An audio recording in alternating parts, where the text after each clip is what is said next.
Right, as I highlighted last night, Labor peddled a whole lot of lies during the campaign, but I think the key lie was the coalition's nuclear lie, the lie that the plan from Peter Dutton would cost some $600 billion.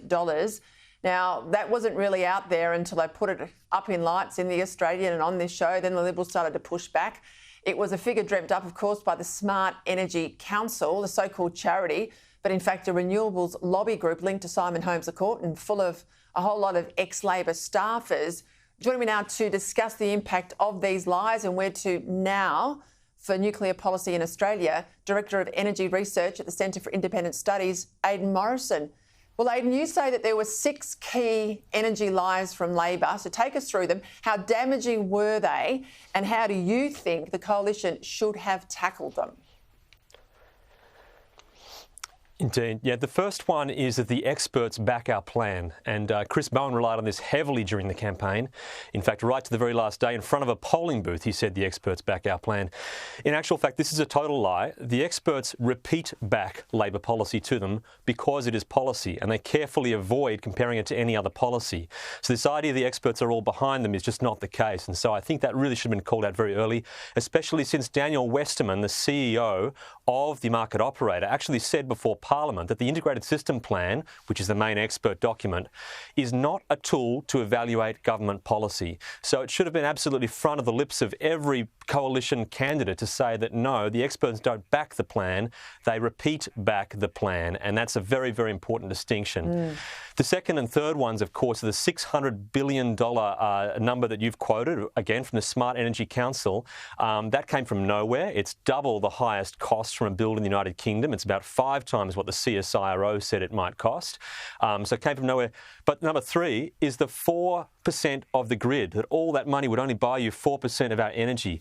And that relies on a transparent nonsense, the idea that rooftop solar, which only operates at about 15% of its capacity, provides the same amount of energy as a nuclear plant, which operates at over 90%, and that even storage, which provides no energy at all, also provides the same amount of energy as a nuclear power plant, which operates at 90% of the output. So that was transparent nonsense. Simon Holmes à Court, I think, was a director of the Smart Energy Council at the time that statistic was produced. No challenge, no pushback to an energy geek like him who prides himself on being very serious about energy facts to establish that was absolutely transparently incorrect. And the next ones, of course, from there, number 4 and 5 are firstly rooftop solar. The idea that nuclear is going to force everyone to have their solar panels switched off. Now, this was only possible to be run because basically the market operator quashed a story about how they need to turn off everyone's solar panels this year. Actually, in the third quarter of 2025, we're going to have to start switching off solar panels because of the glut of new solar that's being built. It's not actually nuclear that's solar's worst enemy. It's more solar because it produces at exactly the same time. And that, of course, was not engaged with, also came from the Smart Energy Council, was repeated again and again. Bowen campaigned on it directly after the Frontier report, extremely heavily. Likewise, aluminium. The absurd idea that reliable baseload power will somehow stop us having an aluminium industry, another heavy industry.